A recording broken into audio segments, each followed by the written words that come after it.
एका गावात एक न्हावी राहत होता. त्याचं नाव होतं रघु. गावातील लोकांचे केस कापणं, त्यांची दाढी करणं आणि मालिश करणं हे रघुचं काम. पण त्यातून तो इतपतच पैसे कमवायचा की त्याचा उदरनिर्वाह चालेल. तो रोज सकाळी लवकर उठत असे. नंतर अंघोळ व देवपूजा झाल्यानंतर न्याहारी करीत असे. न्याहारी झाल्यानंतर तो आपल्या हत्यारांची झोळी घेऊन घराबाहेर पडत असे. घरातून निघायच्या आधी रघु या गोष्टीची खात्री करून घ्यायचा की त्यांनी त्याच्या कामाची सगळी हत्यारं जसं की कात्री, कंगवा, आरसा, वस्तरा सगळं नीट घेतलंय का नाही. मग गावातून फिरत फिरत तो आरोळी देत असे. ए रघु आला रघु, केस कापून घ्या, मालिश करून घ्या, चला रघु आला रघु. गावातला फेरफटका मारून झाला की रघु एका वडाच्या झाडाखाली येऊन बसत असे. येणारा जाणारा कोणी एखादा माणूस त्या पारावरच त्याच्याकडून केस कापून घेईल किंवा दाढी करून घेईल. म्हणजे रघुचं हे छोटे खानी दुकानच म्हणा ना.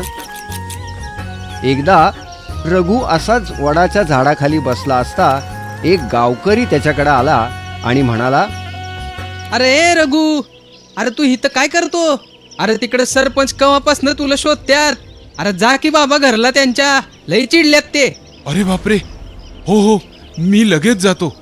बरं झालं मला सांगितलंस. रघुनं मग घाईघाईने आपली सगळी हत्यारं आपल्या झोळीत भरली आणि पटकन सरपंचांच्या घरी जायला निघाला. चला, आज सरपंचांची चंपी, मालिश आणि दाढी करून चांगली कमाई होईल. त्या पैशातून मला नवीन कपडे घेता येतील. थोड्याच वेळात रघु सरपंचाच्या घरी पोचला. अरे ए रघुबा, अरे आता आला होय तू? एवढा वेळ लागतो का रे यायला? ये बघ, पार घरट झालं या केसाचं आणि दाढीचं बी जंगल झालंय. चल हात चालव, लवकर लवकर चल. हे ऐकून रघु घाबरला आणि त्यांनी पटकन सरपंचाचे केस कापायला सुरुवात केली. हे रघु, ध्यानात हाय ना व? केस कापताना न दाढी करताना मिशीला धक्का लावायचा नाही बर का. आणि जर धक्का लागला तर मात्र तुझी खैर नाही. हाय ना ध्यानात? अहो नाही, तुमच्या मिशांना मी काहीही होऊ देणार नाही. तुम्ही निश्चिंत बसा. सरपंचांचे केस कापून झाल्यानंतर रघुने त्यांची दाढी करायला सुरुवात केली. दाढी करत असताना एक डास गुणगुणत रघुच्या कानाजवळ आला आणि त्यांनी रघुच्या कानाचा कडकडून चावा घेतला. त्यामुळे रघुच्या हाताला झटका बसला आणि जे व्हायला नको तेच झालं. सरपंचांची अर्धी मिशी रघुकडून चुकून कापली गेली. ए, अरे हे काय करून बसला तू? अरे तुला बोललो होतं ना हो, माझ्या मिशीला हात लावायचा नाही म्हणून, आणि तू तर पार अर्धी मिशी साफच केली माझी. अरे हे गाढवा, बोल की आता. सरपंचानं गावामोर जायचं कसं, बोल की हे. अहो नाही, माझ्याकडनं चुकून असं झालं. मी मुद्दाम नाही कापली तुमची मिशी, खरंच. अरे मुद्दाम केलं का चुकून झालं, काय फरक पडतो रे? मिशी तर गेली का नाही माझी, उगणार आहे का लगेच? थांब, तुला बडी उतोच चांगला. आता ये इकडे ये. घाबरलेल्या रघुनी पटकन आपली सगळी हत्यारं झोळीत टाकली आणि सरपंचांच्या घरातून धाव ठोकली. सरपंच पण काठी घेऊन त्याच्या मागे त्याला मारायला धावले. पळता पळता वाटेत रघु एका दगडाला अडखळला आणि त्याची सगळी हत्यारं जमिनीवर पडली. त्याच्या झोळीतला आरसा सुद्धा दगडाला आपटून फुटला. तरी पण पटकन रघुनी सगळी हत्यारं पुन्हा गोळा केली आणि तो पळू लागला. खूप वेळ धावपळ झाल्यानंतर रघु जंगलाच्या दिशेने गेला आणि तिथे असलेल्या एका मोठ्या झाडावर पटकन चढून बसला. सरपंच थोडे वयस्कर असल्यामुळे त्यांना तिथे पोचायला थोडा वेळ लागला. त्या झाडापाशी आल्यानंतर सरपंचांना रघु काही दिसेना. अरे रघु, कुठं लपला र मेल्या? आत्ताही इथं बघितला होता तुला मी. थांब, तुला शोधून काढल म्या. अरे जाशीन कुठं? अरे आता जरी गावला नाही तरी गावात पुण्यांदा येशील का नाही तू? तवा धावतो तुला या सरपंचाचा इंगा. तुला खूप मारीन. अरे जाशीन कुठं? बराच वेळ वाट बघून रागारागाने सरपंच तिथून निघून गेले.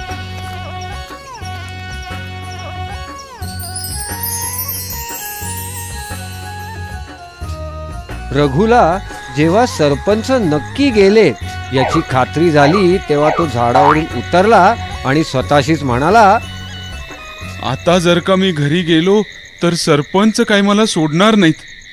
त्यापेक्षा आजची रात्र मी जंगलातच राहतो आणि उद्या सरपंचांकडे जाऊन त्यांची माफी मागतो. उद्यापर्यंत त्यांचा रागही शांत होईल. ज्या झाडावर रघु चढून बसला होता ते एका भूताचं घर होतं. तेव्हा ते भूत अतिशय शांतपणे झोपलं होतं. त्यामुळे भूताची झोप मोडली आणि आपल्या घरात कोणतरी एक सामान्य माणूस आलेला पाहून ते खूप रागावलं. भूत लगेचच रघु समोर आलं. कोण आहेस तू आणि माझ्या घरी का आलायस? आता मी तुला मारूनच टाकतो. आणि तसही मला खूप भूक लागली आहे.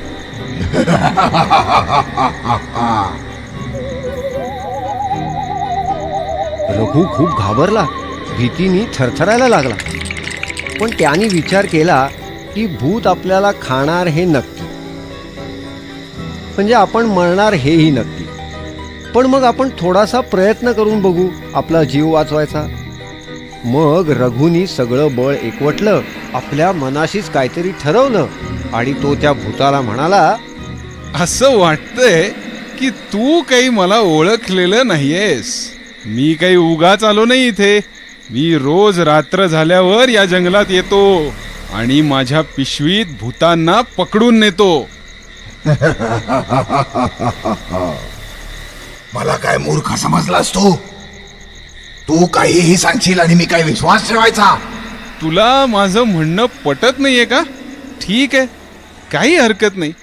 पण माझी एक विनंती आहे तुला. एकदा फक्त माझ्या या पिशवीत डोकावून पहा. मग वाटलं तर तू मला खा. त्यात काय झालं एवढं?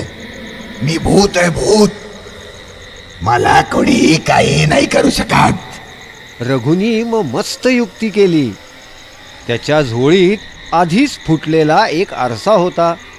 भूतानी रघुच्या झोळीत वाकून बघताच भूताला त्या झोळीत फुटलेल्या आरशाच्या तुकड्यांमध्ये स्वतःचीच खूप सारी प्रतिबिंब दिसली. त्या झोळीत एकसारख्या दिसणाऱ्या इतक्या भूतांना पाहून हे भूत मनातून खूपच घाबरलं. त्याने विचार केला, इतक्या सगळ्या भूतांना जर या माणसाने पकडला असेल तर आपल्याला सुद्धा तो सहज पकडू शकतो. पकडलं जाण्याच्या भीतीने त्या भूतानी रघु नाव्याला विनंती केली, बाप रे बाप, तुम्ही तर महान आहात. तुम्ही एवढ्या सगळ्या भूतांना तुमच्या पिशवीत कैद करून ठेवलंय. माझ्यावर जरा दया करा. कृपा करून मला पिशवीत पकडू नका. मला मुक्त आणि निश्चिंत जगायचंय. तुम्ही जो काही हुकूम कराल तो हुकूम मी बिनशर्त पूर्ण करीन. फक्त मला या पिशवीपासून तेवढा लांब ठेवा. ठीक आहे, सोडून देतो तुला. पण तुला माझी एक अट मान्य करावी लागेल. तुमचा कोणताही हुकूम मी पूर्ण करीन सरकार. आत्ताच्या आत्ता जा आणि एक पोतं भरून सोन्याची नाणी आण, तरच मी तुला सोडेन. हो हो सरकार, मी आत्ता घेऊन येतो. क्षणार्धात भूत तिथून गायब झालं आणि एक सोन्याची नाणी भरलेलं पोतं घेऊन आलं. सरकार, हे घ्या. अख्खं पोतं भरून सोन्याची नवी नाणी आणलेत तुमच्यासाठी. कृपा करून एकदा बघून घ्या आणि मग मला जाऊ द्या. रघुनी जेव्हा त्या पोत्यात वाकून बघितलं तेव्हा त्याला सोन्याची खूप सारी नाणी दिसली. रघु जाम खुश झाला. पण रघुनी त्या भूताकडे अजून एक वचन मागितलं. तो त्या भूताला म्हणाला, ठीक आहे, सोडतो मी तुला, पण तुला आणखीन एक गोष्ट करावी लागेल की इथून येणाऱ्या जाणाऱ्या लोकांना तू कोणत्याही प्रकारचा त्रास देणार नाहीस. तू भूत असलास तरी सगळ्यांशी चांगलं वागशील आणि स्वतःचा चांगुलपणा सिद्ध करशील. जर तू असं केलं नाहीस तर मी तुला कधीही पकडायला इथे येईन. बोल, आहे कबूल? मला पूर्ण मान्य आहे सरकार. मी तुम्हाला वचन देतो की मी कोणालाही त्रास नाही देणार आणि खरंच मी चांगला वागेन आणि माझ्या शक्तीचा उपयोग इतरांच्या भल्यासाठीच करेन.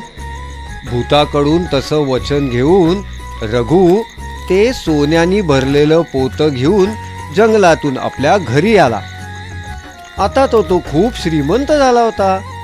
रघुनी ती सोन्याची नाणी विकून खूप सारे पैसे कमावले. त्या पैशातून नंतर त्यांनी गावात एक मोठं घर बांधलं आणि आपल्या परिवारासह तो तिथे सुखाने राहायला लागला. रघुला अचानक आलेल्या श्रीमंतीमुळे सरपंचांची तर बोलतीच बंद झाली. सगळे गावकरी रघुला मान द्यायला लागले. पण एवढं श्रीमंत होऊन सुद्धा रघुनी आपले पाय जमिनीवरच ठेवले बर का.